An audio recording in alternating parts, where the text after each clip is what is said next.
Sungguh hakikat mencintai itu sudah digambarkan di dalam Al-Quran. Qul in kuntum tuhibbunallah fattabi'uni yuhibbukumullah. Wujud cinta kita kepada Rasul, bagaimana cara kita mencintai Rasulullah, digambarkan sendiri oleh Allah dalam Quran, agar kita mau mengikuti jejak Rasulullah Sallallahu Alaihi Wasallam. Kita sebagai guru, kita sebagai orang tua, kita sebagai mubaligh, kita sebagai mursyid, kita sebagai mudaris, apapun kapasitas kita, sungguh merasa bangga kalau nasihat, bimbingan, arahan kita kepada anak kita diikuti, diajeni oleh anak kita. Itulah simbol kalimat daripada mencintai seseorang.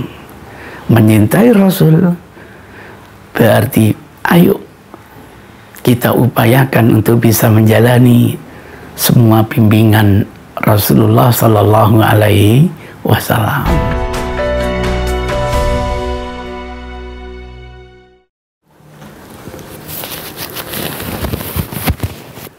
Assalamualaikum warahmatullahi wabarakatuh. Innal hamdalillah nahmaduhu wa nasta'inuhu wa nastaghfiruh wa na'udzu billahi min syururi anfusina wa min sayyiati a'malina. May yahdihillahu fala mudhillalah wa may yudlil fala hadiyalah. Wa nusalli wa nusallim ala rasulil karim wa ala alihi wa sahabatihi wa man ihtada bihadi ila yaumiddin, amma ba'du. Gunjang ganjing dewasa ini kedatangan teman lama yang sangat dielu-elukan oleh masyarakat. Tentu menyambut kehadiran beliau ini, macam-macam ragam umat mengapresiasikannya. Ada yang Masya Allah sampai dia teriak histeris karena kangennya sekian lama ditinggal pemimpinnya misalnya. Ada yang Masya Allah memuji-muji luar biasa misalnya. Itu sesuatu yang wajar ketika seseorang ingin mengapresiasi kebanggaan datangnya tokohnya, datangnya pemimpinnya, atau orang yang paling diidolakan misalnya begitu. Apalagi akrab dengan dzurriyyah Rasul misalnya. Kewajiban kita memang harus betul-betul mencintai Rasulullah Sallallahu Alaihi Wasallam dan para dzurriyyah Rasulullah Sallallahu Alaihi Wasallam. Oleh sebab itu perlu kita mengingat bimbingan Rasulullah Sallallahu Alaihi Wasallam. Mencintai seseorang, mengidolakan seseorang, boleh-boleh saja, tidak ada masalah. Kita puji dia, kita sanjung dia sebagai rasa syukur kita kepada Allah kedatangan orang yang diidolakan. Namun kita perlu untuk mengkaji sunnah Rasulullah Sallallahu Alaihi Wasallam, bahwa mencintai seseorang itu tentu ada batas-batasnya. Rasulullah Sallallahu Alaihi Wasallam pernah menyampaikan pesan, ahbib habibaka haunamma asa ayyakuna baghidaka yaumamma. Cintailah siapa saja, termasuk dzurriyyah Rasulullah Sallallahu Alaihi Wasallam, sekedarnya. Karena pesan Rasul, boleh jadi orang yang kita cintai itu kelak akan menjadi orang yang memusuhi kita. Allahu Akbar. Permasalahan orang mengidolakan temannya dan sebagainya, silakan, tidak ada masalah. Kenapa ada istilah sampai mendewakan, mengkultuskan? Tolonglah, jangan melihat orang lain dengan kacamata kita sendiri. Coba kita tanyakan orang yang cinta kepada Rasul seperti itu, cinta kepada dzurriyyah Rasul seperti itu, apa betul sampai pada tahap pengkultusan atau pendewaan? Atau mungkin itu spontanitas sebagai rasa syukur mereka atas kehadiran tokoh mereka yang diidolakan itu. Sungguh berbahaya kalau kita ini menyintai seseorang sampai melebihi kodratnya sebagai manusia biasa. Misalnya, perjalanan sejarah sejak dahulu dilarang kita ini mengkultuskan seseorang. Coba orang-orang Yahudi itu melihat yang namanya orang yang ditokohkan oleh mereka, Uzair misalnya. Begitu mereka cintanya kepada Uzair, sampai mereka mengkultuskan Uzair sebagai anak Tuhan. Na'udzubillahi min dzalik. Dijadikan Uzair sebagai mediator untuk memohon kepada Tuhan. Seakan-akan permohonan kita ini tidak akan layak diterima oleh Allah kalau enggak bertawasul, bermediator dengan Uzair. Itu fakta sejarah.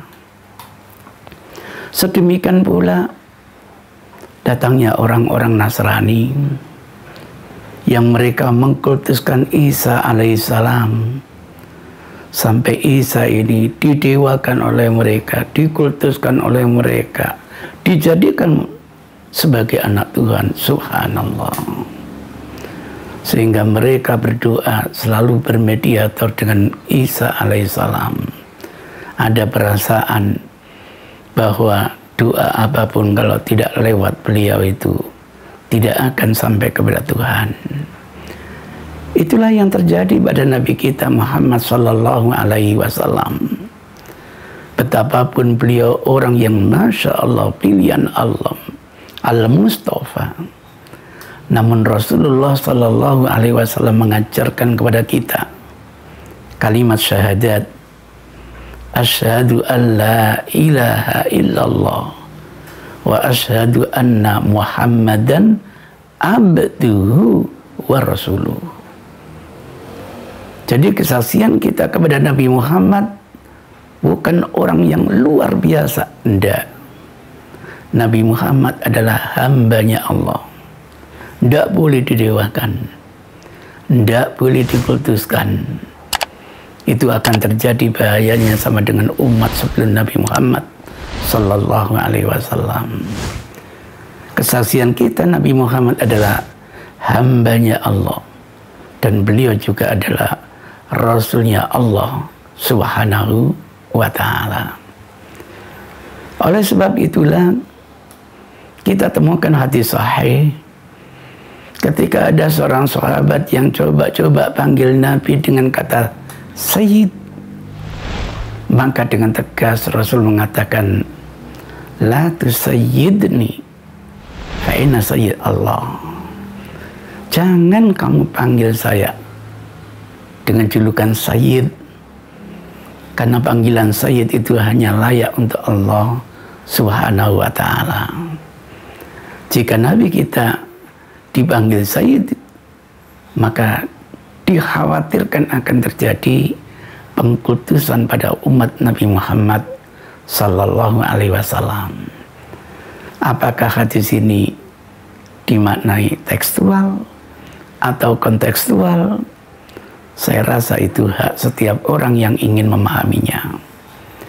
Jika hadis ini difahami secara tekstual, berarti berlaku sejak disabdakan Rasulullah Sallallahu Alaihi Wasallam sampai hari kiamat, sampai detik ini. Itulah sebabnya kita jarang sekali menggunakan panggilan Sayyidina Muhammad, karena adanya hadis agar Rasul tidak dikultuskan oleh umatnya. Tentu akan berbeda kalau kata Sayyid ini difahami secara kontekstual.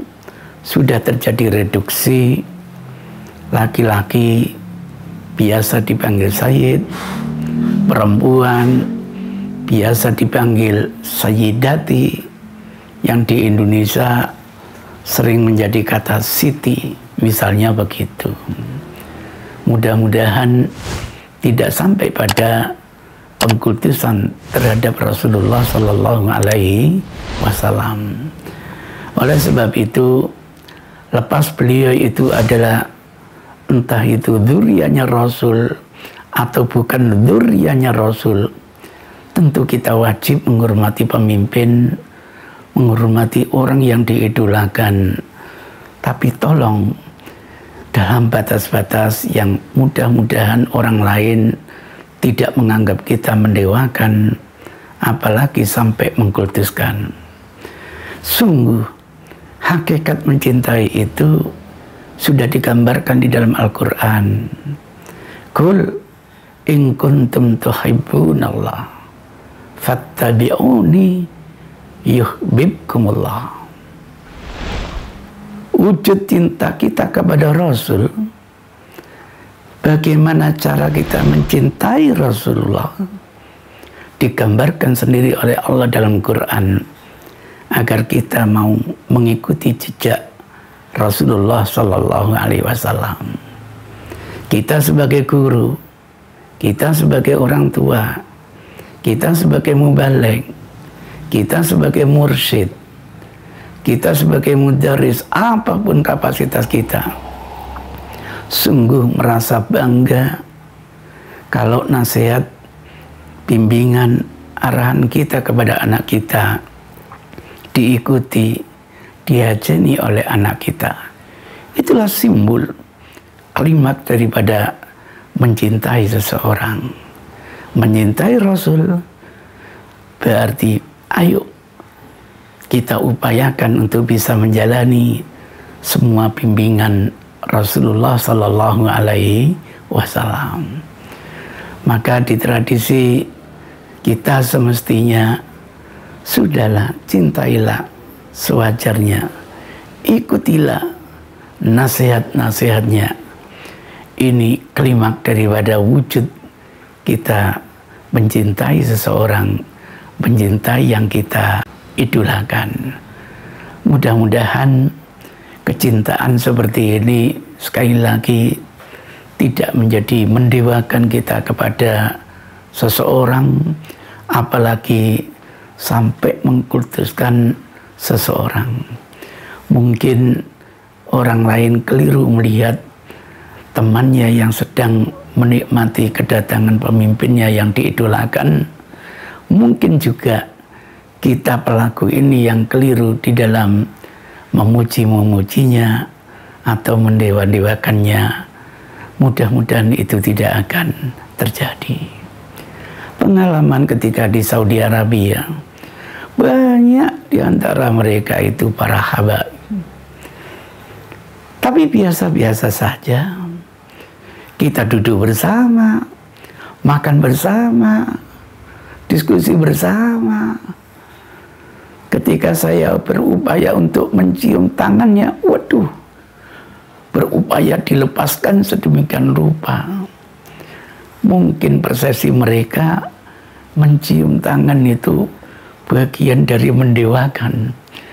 Padahal kultur kita mencium tangan itu hanya ingin memuliakan mereka. Itulah persepsi yang berbeda. Sehingga di Saudi Arabia kita saksikan entah itu Habib, entah itu Syarif dan sebagainya, sama-sama teman duduk, sama-sama teman diskusi, sama-sama kita saling menghormati. Dalam kajian hadis sesungguhnya ada 3 kata yang perlu dicermati. Pertama adalah ahlul bait. Yang kedua adalah ashir. Dan yang ketiga adalah ali. Sayang, kita di Indonesia ketiga-tiganya sering kita terjemahkan yang sama. Padahal semestinya ketiga kalimat ini mempunyai konotasi yang berbeda. Alun berkonotasi kepada keluarga yang ada hubungan saudara, senasab, atau mungkin karena pernikahan.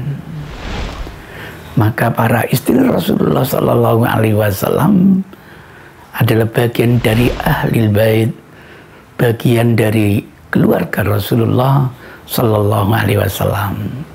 Sehingga dalam salah satu salawat yang dibimbing oleh Rasul, di samping kita menyebut Rasulullah, kita juga menyebut para istrinya Rasulullah Sallallahu Alaihi Wasallam. Berbeda dengan ashir. Ashir itu adalah keluarga. Walaupun tidak ada hubungan darah atau pernikahan, tapi saudara kita sesama muslim yang konotasinya terdekat bagi kita. Maka di dalam Al-Quran diterangkan wa anzir ashiratakal akrabin. Berbeda dengan alun, artinya keluarga.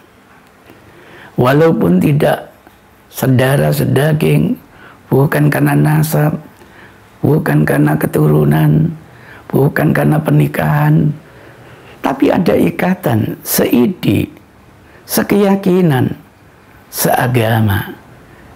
Itu disebut ali. Maka tidak salah di dalam bacaan sholawat boleh kita membaca Ali Ibrahim, boleh. Karena yang dimaksud Ali Ibrahim tentu bukan termasuk bapaknya Ibrahim. Karena bapaknya Ibrahim tidak seide dengan Nabi Ibrahim, tidak sekeyakinan dengan Nabi Ibrahim, bahkan tidak seagama dengan Nabi Ibrahim. Sama halnya boleh menambah wa ala ali Muhammad, walaupun dari keluarga Nabi Muhammad yang senasab ada yang tidak seide, maka dia bukan bagian dari ali Muhammad Sallallahu Alaihi Wasallam. Kita yang hidup setelah 14 abad wafatnya Rasulullah, karena kita seide dengan Nabi Muhammad, sekeyakinan dari Nabi Muhammad, bahkan seagama dengan Nabi Muhammad, kita pun masuk dalam kategori Ali Muhammad Sallallahu Alaihi Wasallam. Berbahagialah kita menjadi umatnya Nabi Muhammad. Kita selalu mendapatkan bacaan salawat dari teman-teman kita, dari para malaikat, bahkan dari seluruh makhluk Allah Subhanahu wa Ta'ala. Inilah wujud bagaimana kita mencintai sesama muslim, apalagi menyertai dzurriyyah Rasulullah Sallallahu Alaihi Wasallam. Mudah-mudahan ini bisa jadi perenungan kita bersama. Silakan mencintai, tolong dalam batas kewajaran, biar orang lain tidak salah persepsi. Gara-gara kita memuji berlebihan, mereka menganggap kita adalah mendewakan. Gara-gara kita mengidolakan berlebihan, orang lain mengatakan mengkultuskan kita. Untuk menghindari seperti ini, tadi nasihat Rasul sudah kita simak bersama. Ayo kita cintai dalam batas kewajaran. Ayo kita ikuti nasihatnya dengan penuh saksama. Mudah-mudahan kita semua diridhai oleh Allah Subhanahu wa Ta'ala. Demikian yang bisa saya sampaikan. Rabbana atina fid dunya hasanah wa fil akhirati hasanah wa qina adzabannar.